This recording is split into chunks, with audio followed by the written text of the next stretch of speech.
que los apagones podrían estar superados en diciembre, es lo que ha anunciado ayer el presidente de la República en esa entrevista que se difundió en horas de la noche.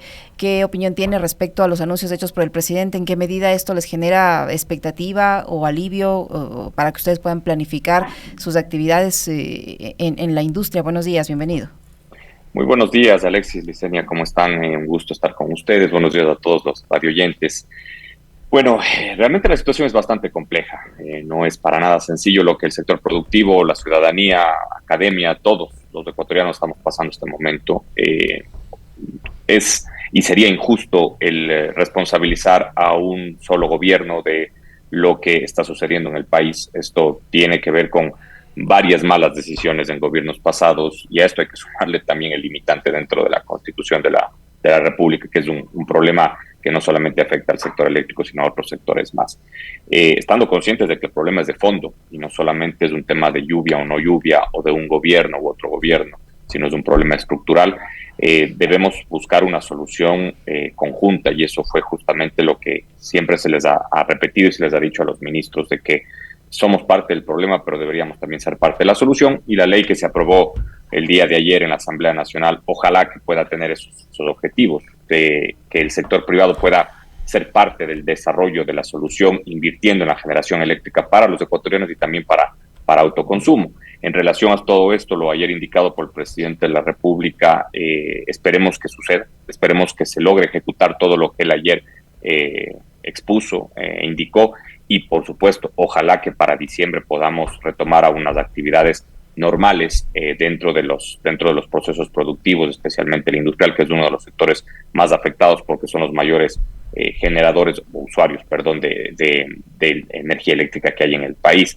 Así que esto es un proceso de mediano, de largo plazo, que ojalá se lo pueda ir desarrollando conjuntamente, y para esto también la comisión creada con la ministra de Energía encargada, la comisión de crisis, pueda ser parte, insisto, de las soluciones, que podamos presentar propuestas no solamente para la situación actual, sino para lo que se vendrá en los próximos meses y años, y con esto poder salir de este problema de manera ordenada y estructural. ¿Cómo está, Andrés? Qué gusto saludarle. Buenos días. A mí me interesaría conocer cuál es su reacción como representante de los gremios empresariales de lo que fue la entrevista de ayer, ¿no? Por primera vez lo escuchamos en extenso al presidente, aunque con ciertas imprecisiones, hablar de la crisis, ¿no? Y, por ejemplo, decir que la decisión de anunciar reducción de los horarios de apagones estaba basada en pronósticos y que era más generada por la empatía que por la dosis de realidad que vivimos actualmente los ecuatorianos, fue una de las tantas declaraciones de ayer bastante criticadas en redes sociales. En el caso de ustedes, ¿qué lectura le dan a las declaraciones de ayer del presidente? Nuestro análisis es mucho más propositivo, Alexis, creo que, y debe ser así.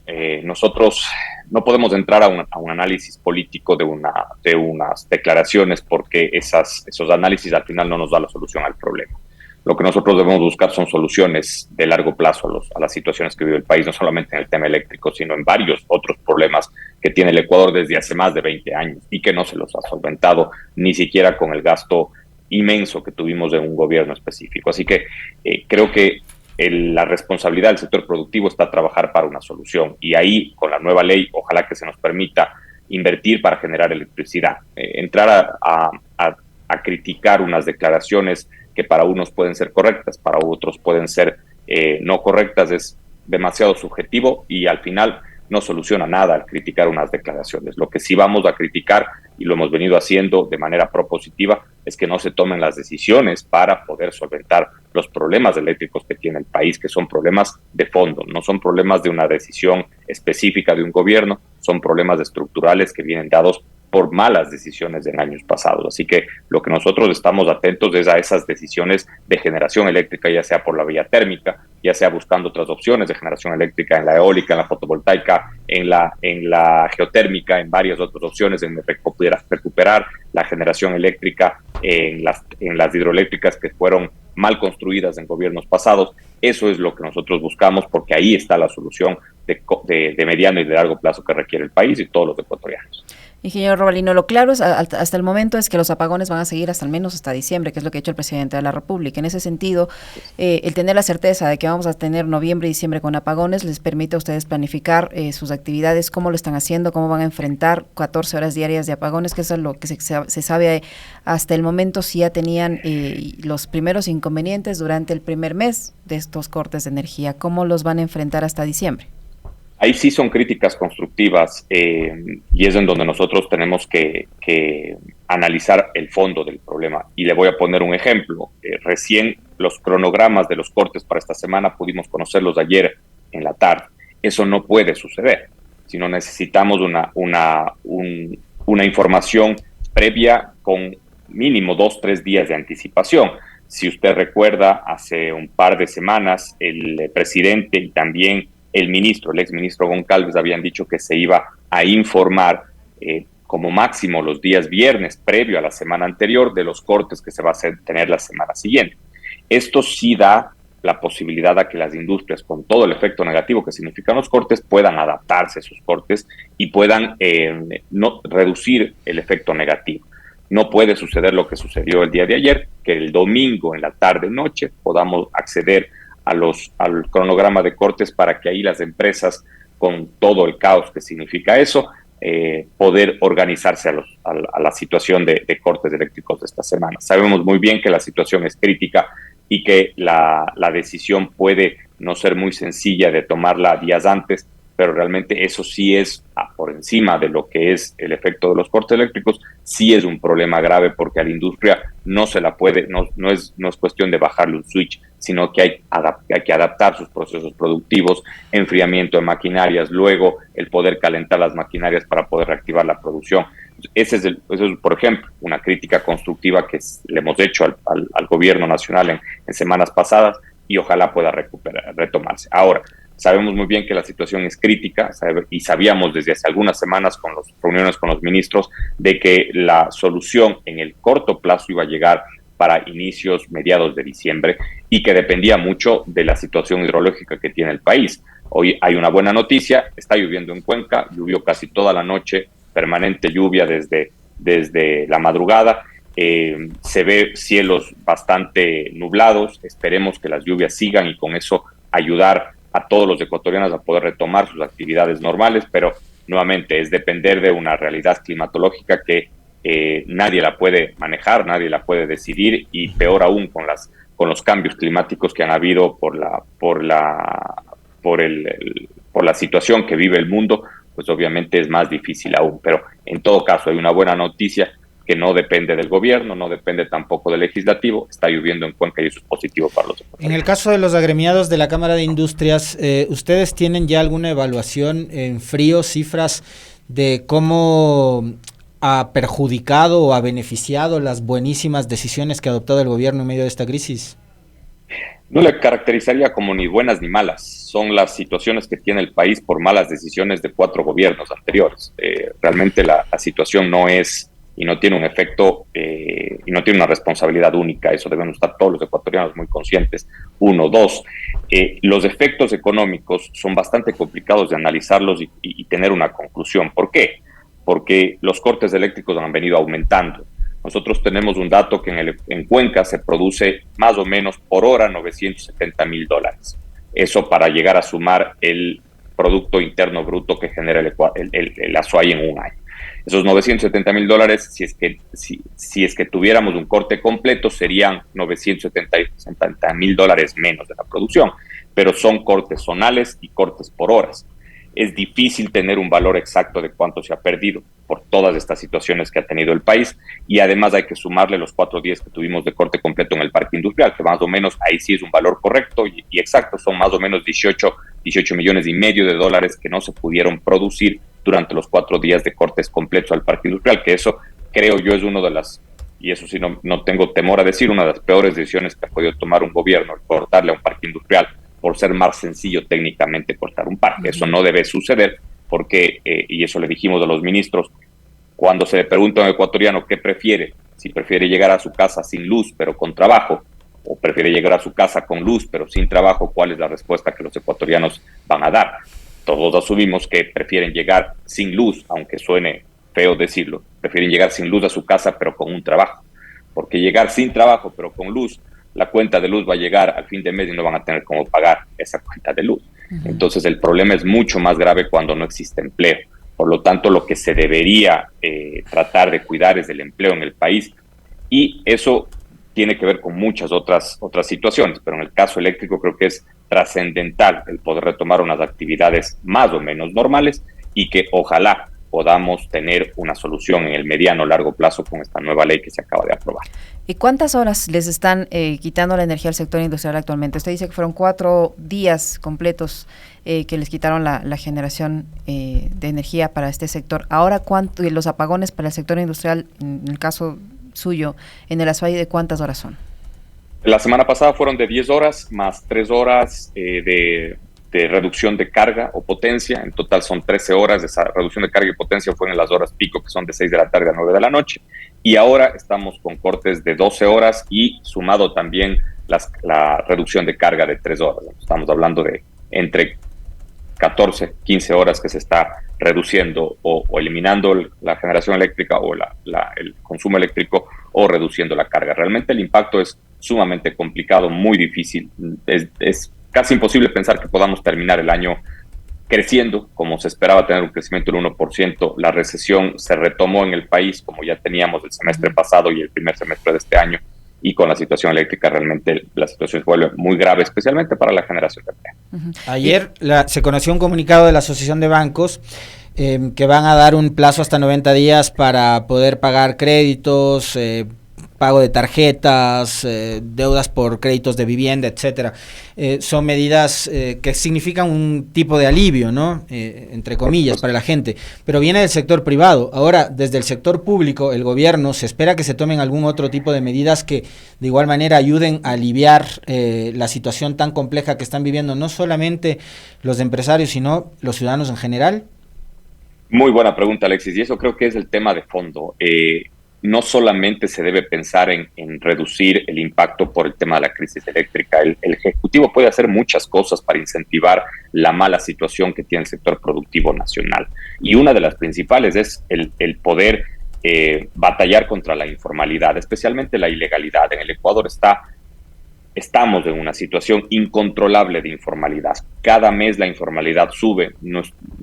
No estoy diciendo que sea un problema específico de este gobierno. La informalidad en el Ecuador pasó del año 2007 hasta ahora de un 18-20%, estamos en el doble de la informalidad. Entonces, la informalidad es un problema. ¿Por qué es un problema? Porque es un sector que no está pagando impuestos, no cumple con las leyes tributarias, laborales, societarias, ambientales, mientras que tiene una competencia al frente, por decirlo así, en la vereda de al frente, que sí está pagando, que sí está cumpliendo, etcétera. Entonces, la competencia no es justa para el formal. Con esto no estoy diciendo que se le debe atacar al informal. En muchos casos la informalidad tiene que ver con los altos costos que significa ser formal, en tema de tramitología, burocracia, de aranceles a materias primas y muchas cosas más. Entonces, ¿qué es lo que puede hacer el Ejecutivo? Pues tiene instituciones que deben controlar la informalidad, que pueden controlar el contrabando. El contrabando en el Ecuador está ya, como digo, también inmanejable. Hay 2 sistemas que se han permitido, que se han tomado decisiones eminentemente populistas para beneficiar a la ciudadanía, y ha terminado beneficiando y ha generado que el contrabando sea técnico. Uno de esos es las importaciones permanentes de $2.500 que fue aprobado en el gobierno pasado, en donde se les permite a los ciudadanos, por así decirlo, que puedan hacer importaciones de $2.500 las veces que ellos quieran.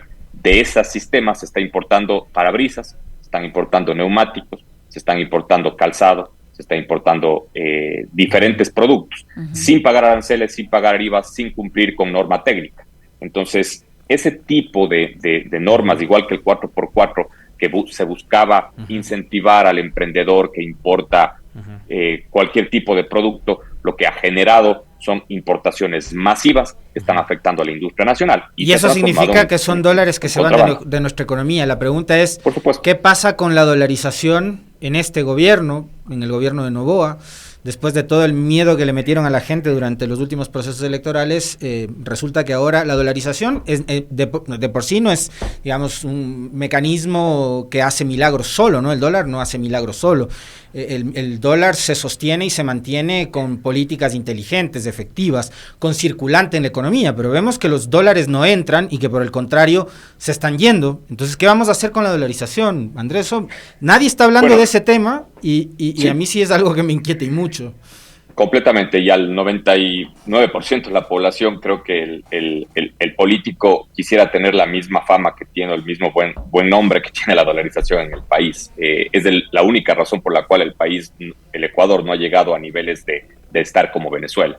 El no tener o el no poder devaluar la moneda ha hecho que la capacidad de consumo, que aunque se ha podido reducir o se ha reducido, la capacidad de consumo en el Ecuador sigue estando en niveles bastante altos comparados con otros países que han devaluado la moneda, comparado con Venezuela, ni se diga, Colombia, Bolivia y otros mercados más, ni se diga Argentina también. Así que a la dolarización le debemos que políticas populistas no hayan tenido el efecto tan negativo que podrían haber tenido, eso es importante. A la dolarización hay que mantenerle con políticas macroeconómicas claras. El grave problema es que a veces los gobiernos, y especialmente los últimos gobiernos, se han preocupado más de lo macro que lo micro. Lo macro, de alguna manera, está estable. Se ha reducido el déficit fiscal, se ha podido renegociar la deuda. Esas partes están muy bien, pero la parte micro es la base de lo macro.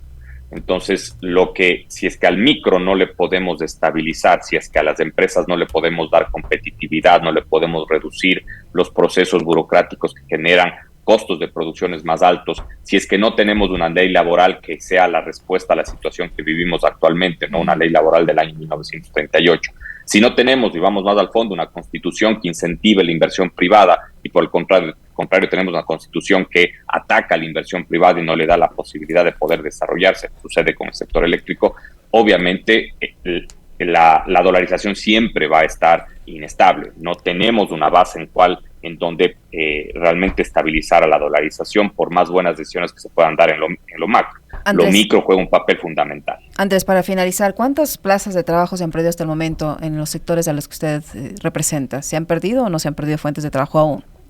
Realmente por el efecto de la crisis eléctrica no se puede decir que se han perdido plazas de trabajo. Las plazas de trabajo se han perdido durante todo el año, pero es por la situación económica que vive el país. Pero no específicamente en este periodo de apagones, ¿ustedes no registran despidos como en otras empresas de Cuenca, de Azuay, donde sí sus representantes han indicado que sí se han registrado despidos? Sí, por supuesto, se han registrado despidos, pero no necesariamente es por el efecto de la crisis eléctrica. La situación que vive el país es mucho más estructural, no solamente es por una situación eléctrica de 2 meses. Me refiero a que la situación eléctrica viene de 1 mes y medio. Tuvimos otra situación eléctrica en abril, pero el problema del Ecuador no es ese únicamente. No es solamente esperar lluvias o generar inversión en energía eléctrica. El problema del Ecuador es mucho más estructural. El problema del Ecuador tiene que ver con una burocracia que está desmedida, que está un gasto que no tiene que ver con mejoras en la calidad de los procesos públicos, que tenemos municipios en el país que más están preocupados en hacer conciertos, que en darle un mejor servicio a los ciudadanos y muchas otras cosas más. El problema del Ecuador es estructural, no solamente es un sector, tiene que ver con varias otras situaciones, una asamblea que no ha respondido a las necesidades del sector productivo ni tampoco del ciudadano, un consejo de participación ciudadana que ha sido una vergüenza en todos los años que ha estado activo y muchas otras cosas más. Entonces el problema del Ecuador, insisto, no es un sector. Fuera muy sencillo decir solucionamos el sector eléctrico y el Ecuador está solucionado. No, el problema del Ecuador es mucho más profundo y tiene que ver con temas relacionados desde la Constitución, las leyes del país, una ley laboral que está completamente fuera de las realidades que necesitamos actualmente, un mercado laboral que la mayor cantidad está en la informalidad y el subempleo. Esos son los problemas estructurales que ojalá el gobierno que gane las elecciones pueda tomar decisiones en esos temas y que tenga una asamblea que le respalde en esas decisiones que necesitan los ecuatorianos.